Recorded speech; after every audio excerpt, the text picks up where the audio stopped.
Magandang araw po muli sa inyong lahat mula dito sa St. Paul Seminary Foundation. Muli, samahan niyo po kami sa pagninilay ng ating mga pagbasa sa araw na ito.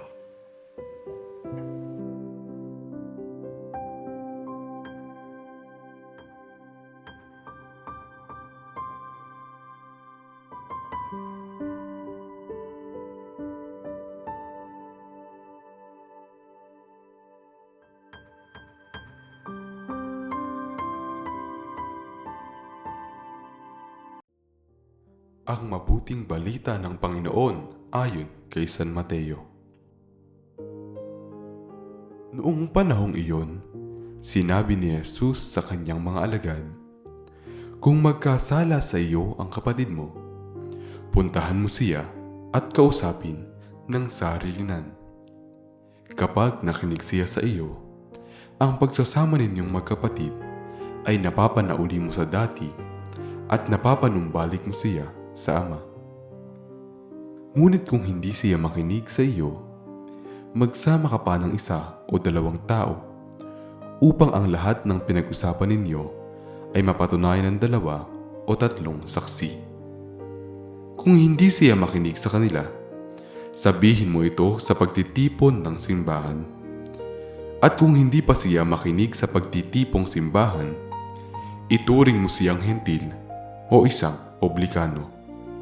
Sinasabi ko sa iyo, anumang ipagbawal ninyo sa lupa ay ipagbabawal sa langit, at anumang ipahintulot ninyo sa lupa ay ipahihintulot sa langit. Sinasabi ko pa rin sa inyo, kung ang 2 sa inyo rito sa lupa ay magkaisa sa paghingi ng anumang bagay sa inyong panalangin, ipagkakaloob ito sa inyo ng aking Amang nasa langit. Sapagkat saan man may 2 o 3 nagkakatipon dahil sa akin, naroon ako kasama nila." Ang mabuting balita ng Panginoon.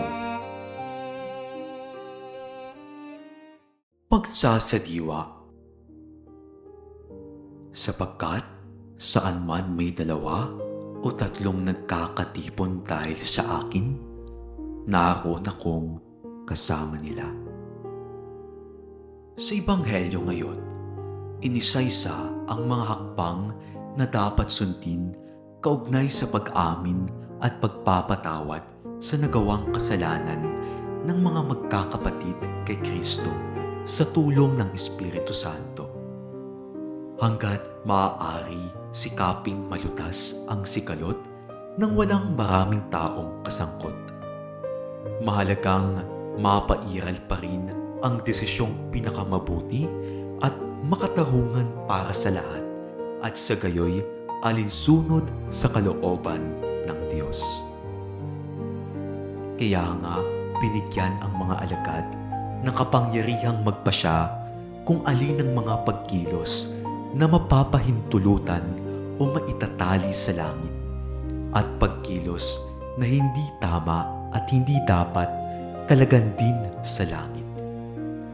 May mga panalangin, ritual at seremonyang isinasagawa upang lubos na magkaisa at magkasundo ang mga kasapi ng komunidad.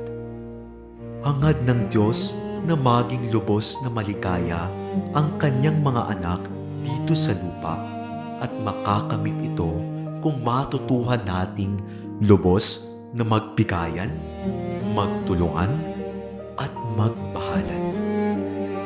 Dahil winika nga ni Jesus, kung ang 2 sa inyo rito sa lupa ay magkaisa sa paghingi ng anumang bagay sa inyong panalangin, ipagkakaloob ito sa inyo ng aking Amang nasa langit.